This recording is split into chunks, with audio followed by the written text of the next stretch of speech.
김계원.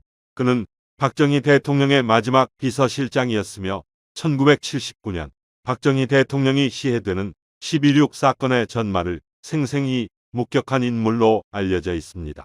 하지만 그가 한국군 포병과 군악대 창설에 큰 역할을 하였고 육군 참모총장, 중앙정보부장, 대만 대사를 역임하기도 했다는 사실은 그동안 잘 알려지지 않았습니다. 이 영상은 김계원이라는 인물이 어떠한 인생을 살았는지 설명하고 있으며 영상 내용의 상당 부분은 그의 자서전을 참고하였음을 미리 알려드립니다. 그럼 김계원 장군, 그는 어떤 인물이었는지 알아보겠습니다.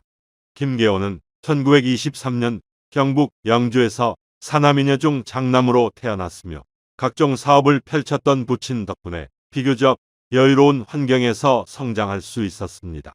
왜소한 체격이었던 그는 초등학교에도 1년 먼저 입학했기 때문에 학업 성적은 별로 좋지 못했고 그러한 이유로 한 학년을 다시 다니기도 했습니다.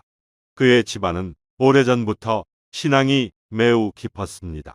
김계원의 할머니는 교회를 직접 건립하기도 했고 그의 부친은 사업으로 벌어들인 재산의 상당량을 기부하며 우리나라 기독교의 전파에 큰 역할을 하기도 했습니다. 그러한 집안의 영향으로 김계원도 자연스럽게 신앙심을 갖게 되었습니다. 초등학교를 졸업한 그는 집에서 가까운 대구로 유학을 가려 했는데 그의 부친은 그러한 그의 결심을 반대하고 나섰습니다. 부친은 그의 장남이 기독교 학교이며 자신이 졸업한 학교이기도 한 배제학당에 입학하길 원했던 것입니다. 결국 김계원은 서울에 있는 배제학당으로 진학하게 되었습니다. 1943년 배제학당을 졸업한 그는 연희전문학교 상과에 입학하게 되는데 그의 대학 생활은 기대했던 것과 매우 달랐습니다. 이때는 일본이 태평양 전쟁에서 밀리게 되면서 패전이 임박했던 시점이었으며 그러한 이유로 일본은 조선에서 학도병들을 대대적으로 선발하고 있었습니다.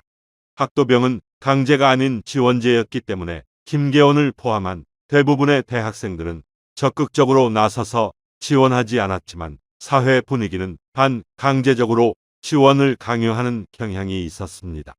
김계원에 의하면 당시 기독교인이었던 그의 조부가 신사참배를 거부했다는 이유로 유치장에 수감되어 있었는데 그가 학도병에 지원하면 조부를 풀어주겠다는 회유가 들어왔다고 진술했습니다. 따라서 그는 할아버지를 석방시킬 목적으로 학도병 지원서에 서명해야 했다고 주장했습니다. 그가 입대하기 전날 고향인 영주교회에서는 대대적인 환송 예배가 열렸으며 그곳에는 영주 군수와 경찰서장도 참석해 주었습니다. 1944년 1월 배를 타고 부산항을 출발한 그는 다음 날 일본 시모노세키항에 도착하게 되는데 김계원은 그곳에서 놀랍게도 자신의 부친을 발견하게 됩니다. 그의 부친은 장남의 군입대가 걱정되어 부산에서 먼저 배를 타고 출발해 일본에 미리 도착해 있었던 것입니다. 시모노세키에서 기차를 탄 그는 나고야에 위치한 신병훈련소로 향하게 되었고 그곳에서 3개월간의 혹독한 훈련 과정을 거쳐야 했습니다. 신병훈련을 마친 그는 곧바로 간부 후보생 선발시험을 치르게 되는데 합격생 중 갑종은 장교, 을종은 하사관이 되는 것이었습니다. 갑종에 합격한 김계원은 장교 교육 과정을 받게 되는데 그곳에서 그는 조선인과 일본인 후보생 사이에 특별한 차별은 없었으며 같은 피교육생으로서 동등한 대우를 해주었기 때문에 힘든 시간을 큰 불만 없이 이겨낼 수 있었다고 진술했습니다. 교육을 마친 그는 견습사관으로서 나고야에 위치한 포병부대에 배치되었는데 평소 수학에 소질이 있었던 김계원은 포병 보직이 자신에게 적합하다고 판단했던 것입니다. 나고야의 훈련소에서 신병들을 교육하던 그는 1945년 8월 히로시마에 원자폭탄이 투하되었다는 소식을 접하게 되었습니다. 이어 라디오에서는 천황의 항복 방송이 송출되었는데 당시 일본 군들은 그대로 항복을 해야 할지 아니면 끝까지 싸워야 할지 결정을 내리지 못하고 망설이는 상황이었습니다. 그러한 상황에서 견습사관이었던 김계원은 1945년 8월 20일 정식 소위로 인관하게 됩니다. 그가 장교로 인관한 지 한 달 후 일본군은 해체되었는데 이때 조선인들은 각자의 고향으로 돌아가는 것이 허용되었습니다. 힘겹게 바다를 건너 영주역에 도착하자 그곳에는 미리 연락을 받고 나온 가족들과 교회 신도들이 김계원의 무사 귀환을 축하해 주었습니다. 고향에 돌아온 김계원은 다시 서울로 상경해 연희전문학교에 복학하려 했지만 좌우 대립으로 사회가 혼란에 빠지게 되면서 학교에서는 제대로 된 수업이 진행되지 않았습니다. 당시 우리나라는 좌파와 우파 계열의 수많은 애국 단체들이 난립해 저마다 권력을 잡기 위해 치열한 경쟁을 하고 있는 상황이었습니다. 이때 그는 군사영어 학교가 개교한다는 소식을 듣게 되는데 이곳은 미군 정청이 일본과 중국, 만주에서 군 경험이 있는 사람들을 교육해 새로 창군되는 군 조직의 간부를 양성하기 위한 곳이었습니다. 독립된 조국의 군인이 되기로 결심한 김계원은 이 군사영어 학교에 입교하면서 군번 35번을 받게 되었습니다. 그곳에서는 2개월 정도의 간단한 영어 교육을 실시하고 성적이 우수한 사람들 순서로 인관시켰는데 영어에 익숙하지 않았던 그는 좀처럼 졸업 승인을 받지 못해 걱정이 많았습니다. 이때 그에게 반가운 소식이 전해졌습니다. 미군이 각종 의전 행사를 실시하기 위해 군악대를 창설하기로 했는데 대제학당과 연희전문학교에서 관악단 경험이 있었던 그를 책임자로 선정하게 된 것입니다. 이렇게 김계원은 1946년 2월 소위로 인관하게 되었고 즉시 군악대 창설을 위한 준비 작업에 들어가게 되었습니다. 하지만 군악대를 조직하는 일은 쉽지 않았습니다. 먼저 악기를 다룰 줄 아는 사람도 부족했고 군악대를 조직하는 데 있어서 가장 중요한 악기를 구하는 일도 어려웠던 것입니다. 수소문 끝에 그는 일본인들이 남기고 간 악기를 간신히 찾게 되면서 1946년 7월 우리나라 최초의 군악대를 창설하게 되었습니다. 그의 군악대는 새로 조직되는 각종 부대의 창설식, 미군의 국기 하강식 등에 투입되면서 바쁜 시간을 보냈습니다. 이후 결혼을 하고 바로 서울로 올라온 김계원은 중위로 진급하게 되면서 일선 보병 부대의 중대장이 되었습니다. 당시는 군 조직이 급격하게 팽창하던 시기로 하루가 다르게 부대가 창설되고 있었기 때문에 장교들은 거의 1년에 한 단계씩 빠르게 진급할 수 있었습니다. 중대장과 대대장직을 거친 그는 1948년 소령으로 진급해 13연대 부연대장직을 맡게 되었습니다. 이때 미군정에서 포병을 창설한다는 소식이 들려왔습니다. 일본군 시절 포병에서 근무한 경험이 있던 그는 바로 포병 창설을 위한 적임자로 선정되어 진해에 위치한 준비단을 이끌게 되었습니다. 1948년 10월 한국군 포병사령부는 91문의 105mm 곡사포로 이루어진 야전 포병단과 24문의 57mm 대전차포로 이루어진 대전차 포병단으로 구성되었는데 김계원은 중령으로 진급함과 동시에 야전 포병단의 단장이 되었습니다. 그가 지휘하는 야전 포병단은 이승만 대통령이 참석한 자리에서 한국군 최초의 포병 실탄 사격을 실시하기도 했습니다. 이후 포병학교의 부교장으로 있던 그는 1950년 6월 25일 교회에서 예배를 드리던 도중 전쟁이 발발했다는 소식을 듣게 됩니다. 당시 포병학교의 교장은 일본에서 교육을 받고 있었기 때문에 그는 교장직을 대리해야 했으며 부대 내에 있던 105mm 곡사포와 57mm 대전차포를 서둘러 의정부의 방어부대로 보냈습니다. 하지만 우리 군은 대전차 포탄도 제대로 없었기 때문에 북한군 T-34 전차의 공격에 무력하게 전멸하고 말았습니다. 의정부에 이어 창동과 미아리 방어선까지 밀리게 되면서 서울이 북한군에게 넘어가게 되자 그는 시흥으로 후퇴해 낙오된 병사들을 재집결시키고 각종 장비들을 후방으로 철수시키기 위해 노력했습니다. 그는 시흥의 탄약고에서 3만 발의 포탄을 열차에 실어 간신히 남쪽으로 보낼 수 있었는데 이때 불행한 사건이 발생하게 됩니다. 호주 공군 소속의 전투기가 충청도의 금강을 서울의 한강으로 착각하고 그곳을 통과하던 열차를 공격하게 되는데 이로 인해 20명의 사상자가 발생하고 그곳에 실려있던 3만 발의 포탄을 모두 상실하게 되었습니다. 포병학교에서 제1포병단으로 개편된 국군 포병은 대구에서 본격적인 부대 증편 작업에 들어가게 됩니다. 야포를 운영하는 포병은 다른 병과와 달리 지적 소양이 높아야 했기 때문에 대학교 재학생 이상자들을 장교로 모집했으며 병사들도 최소한 중학교를 졸업한 자들 위주로 선발했습니다. 1951년 준장으로 진급해 포병 사령관이 된 김계원은 포병 조직을 더욱 확장함과 동시에 포병 장교의 지휘 강화에도 나서게 됩니다. 당시 포병 부대의 지휘관들은 계급이 높아야 중령 정도였는데 이로 인해 포병의 운용 원리를 잘 모르는 사단장들에게 휘둘리는 경향이 있었던 것입니다. 따라서 16명의 대령급 장교를 포병에서 포병으로 전과시키게 되는데 그 중에는 훗날 대통령이 되는 박정희 대령도 포함되어 있었습니다. 전쟁이 끝나자 포병 27사단장과 육군본부 정보국장을 역임한 그는 1958년 미국 유학 도중 소장으로 진급하게 되었으며 귀국 후에는 육군병 참감의 자리에 앉게 됩니다. 육군병 참감은 우리 군에 대한 보급을 총괄하는 자리인데 나라 경제가 어려웠던 당시는 일선 부대의 보급과 관련된 비리가 매우 만연해 있었습니다. 따라서 백선엽 육군참모총장은 그에게 보급 행정과 관련된 비리를 척결하라는 지시를 내리게 된 것입니다.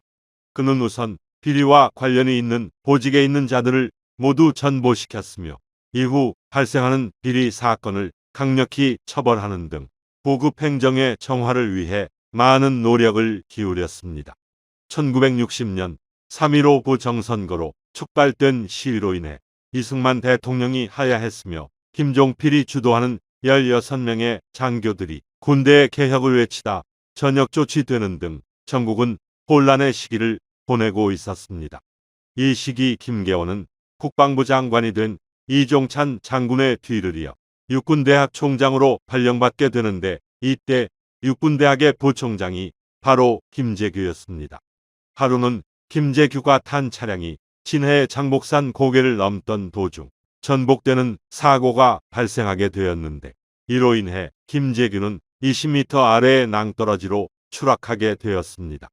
그 차에 타고 있던 김계원이 급하게 내려가 김재규를 등에 업고 낭떠러지를 힘겹게 올라왔으며 그를 해군 병원으로 후송시킨 일이 있었습니다. 훗날 김계원에 따르면 김재규는 자신의 목숨을 구해주었다며 나에게 항상 고마움을 표시했으며 이러한 이유로 12.6 공정동 만찬 당시 자신을 살해하지 않은 것 같다고 진술하기도 했습니다. 1961년 5월 16일 충청 지역을 관장하는 제3관구 사령관직에 있던 김계원은 서울에서 혁명이 발생했다는 소식을 듣게 됩니다. 당시 그는 군 내부에서 혁명을 시도한다는 이상 기류가 있다는 것을 감지하고 있었지만 이렇게 실제로 그들이 행동에 나설 줄은 전혀 상상하지 못하고 있었습니다. 그리고 김계원은 충청도를 담당하는 제3관구 사령관으로서 자신이 혁명 세력에 포함되지 못했다는 사실에 매우 당황스러워했습니다. 그날 밤 그는 박정희 소장으로부터 전화를 받게 되는데 박정희는 혁명의 결행을 미리 알리지 못한 것에 대해 매우 미안해했으며 김계원이 충청도 지역의 계엄사령관이 되어 지역을 안정시켜 줄 것을 부탁했습니다. 이렇게 그는 혁명에 주체적으로 참여하지는 않았지만 이후 충청 남북도지구의 계엄소장이 되어 혁명위원회의 주요 요직을 차지하게 됩니다.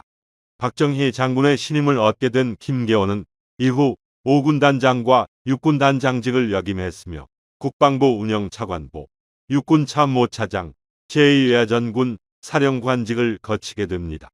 이후 1966년 김계원은 43살의 나이에 대장으로 진급했으며 제18대 육군 참모총장으로 취임하게 됩니다. 그가 육군 참모총장으로 재임하던 시기는 북한의 대남 도발이 극에 달했던 시절이었는데 대표적으로 김신조 청와대 습격 사건, 푸에블호 피납 사건, 울진 삼척 무장공비 침투 사건 등이 있었으며 북한은 1968년 한 해에만 1,000명이 넘는 인원을 난파시켰습니다. 이에 우리 군은 여러 대응 방안을 강구하게 되는데 그 중에서 가장 중요한 것은 바로 향토예비군을 창설하는 것이었습니다. 약 250만 명에 달하는 향토예비군은 유사시 후방으로 침투한 적 극작 부대를 포위, 섬멸하는 역할을 담당한 것이었는데 이 당시 가장 문제가 되었던 것은 이들에게 지급할 개인화기가 없었다는 것입니다. 김계원은 주한미군 사령관인 홀스틸 대장을 만나 이 같은 어려움을 토로했으며 이에 그는 미군이 M16 소총으로 교체하게 되면서 남게된 M2 카빈 소총 100만 정을 지급해 주기로 약속했습니다. 북한의 대남 침투를 막기 위해 그가 행했던 또 하나의 조치는 월남에서 실전 경험을 마친 장교들을 귀국시켜 휴전선에 배치하는 것이었습니다.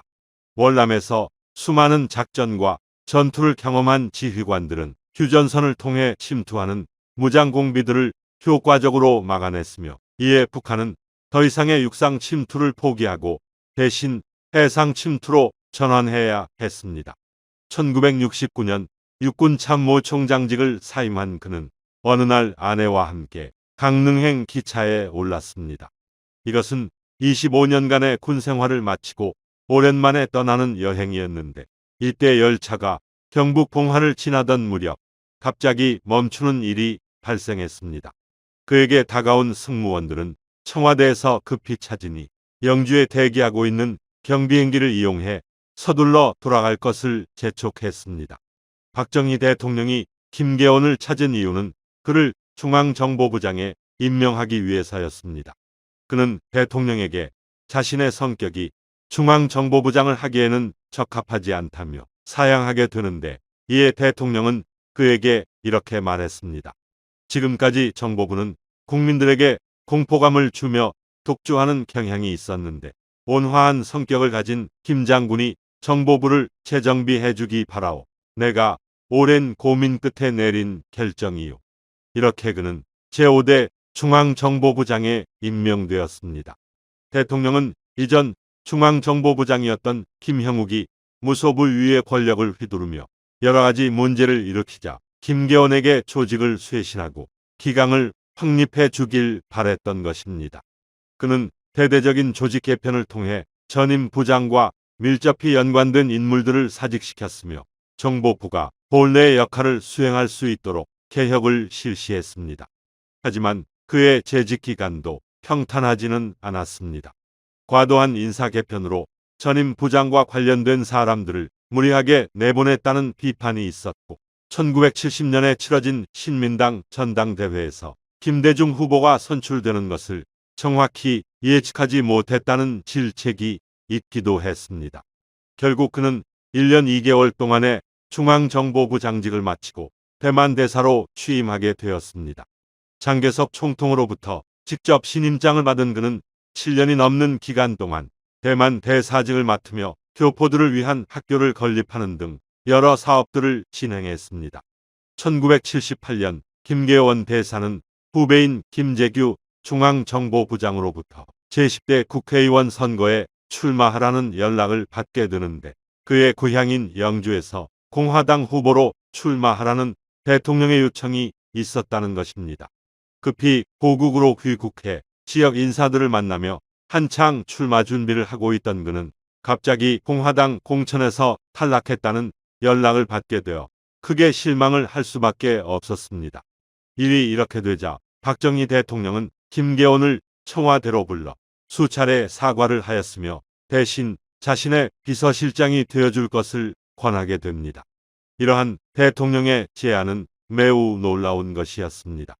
사실 박정희 대통령과 김계원은 군 생활을 하면서 직접적으로 같이 근무해 본 적은 없는 사이였습니다.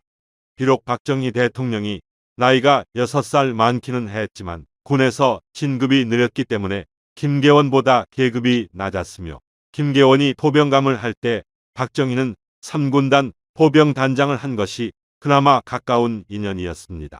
하지만 그들은 서로의 존재에 대해 익히 알고 있었으며 박정희는 김계원의 온화한 성격을 그리고 김계원은 박정희의 강직한 성격에 대해 상호 호감을 가지고 있었다고 합니다. 김계원은 비서실장직에 대한 제안에 처음에는 외국에 오래 있어 국내 정치를 잘 모른다는 이유로 사양했으나 대통령이 그냥 옆에서 말동무나 해달라는 부탁을 해 결국 수용하게 되었습니다. 그가 청와대에서 근무하기 시작한 시점에 김재규 중앙정보부 장과 차지철 경호실장은 이미 감정의 골이 매우 깊은 상태였습니다. 김계원에 따르면 김재규가 긴급한 보고가 있어 한밤중에 대통령을 만나려 하면 차지철이 경호상의 이유로 계속 거절을 하는 일이 많았다. 참다 못한 김재규가 나에게 하소연을 하였고 그래서 비서실장인 내가 나서서 김재규와 대통령을 만나게 해준 적이 있었다고 진술했습니다. 사건 당일인 10월 26일은 삽교천 방조제 준공식이 있었는데 김재규가 헬기 탑승을 요청하자 차지철이 자리가 없다는 이유로 거절하여 그는 당진까지 차를 타고 와야 했던 일도 있었습니다. 결국 그날 저녁 궁정동 만찬장에서 우리가 알고 있는 12.6 사건이 발생하게 됩니다. 사건 다음 날 청와대 빈소가 차려지고 비서실장 인그가 문상객을 맞이하고 있었는데 김계원은 당시 사람들의 눈빛이 심상치 않음을 느끼게 되었습니다. 현장에 있었던 비서실장도 공범이라는 소문이 있었기 때문입니다. 결국 민망함을 느낀 그는 최규하 총리에게 보고를 하고 집에서 자숙하고 있었는데 이후 합동수사본부에 체포되어 구속되는 상황에 놓이게 되었습니다. 김계원은 빠른 수사와 재판 끝에 내란 목적살인 및 내란 중요임무 종사 미수죄로 사형을 선고받게 됩니다. 그에 대한 선고문을 요약해보면 다음과 같습니다. 만찬이 시작되기 전 김재규가 그 친구 오늘 해치워버리겠다 는 말을 듣고도 묵인하였다. 권총이 발사되자 김재규가 범행을 순조롭게 진행하도록 현장을 빠져나왔다. 사건 후 김재규가 보안 유지를 요청하자 김계원은 알았다 라고 하면서 동조했다. 최규하 총리에게 김재규가 잘못 쏜 총에 대통령이 서거하셨다 라고 호의보고하였다. 내무부 장관과 법무부 장관에게 각하께서 다치셨다 라고 거짓 진술하였다. 김재규가 원하던 계엄 선포가 이루어지지 않자 사건이 벌어진 지 5시간이 지나고 나서야 국방부 장관과 육군참모총장에게 범인이 김재규임을 밝혔다. 결국 최종적으로 무기징역을 선고받고 감옥에 투옥된 그는 김재규의 사형 집행일에 그를 마지막으로 목격하기도 했습니다. 김재규는 형집행장으로 끌려가던 중 김계원이 있는 방 앞을 천천히 지나며 한참 동안 쳐다보았다고 합니다. 1982년 전두환 정부는 김계원을 형집행정지로 석방했으며 이후 그는 절실한 기독교 신자로 남은 여생을 보내다 2016년 93세의 나이로 운명하였습니다. 김계원, 그는 일제강점기에 태어나 일본군 장교가 되었으며 6.25 전쟁 이후에는 승승장구해 육군참모총장직에 오르게 되었고 이후 정부의 주요 요직을 거치다가 마지막에는 원치 않는 사건에 휘말려 불운한 인생을 보낸 인물이었습니다. 이상으로 김계원 장군이었습니다.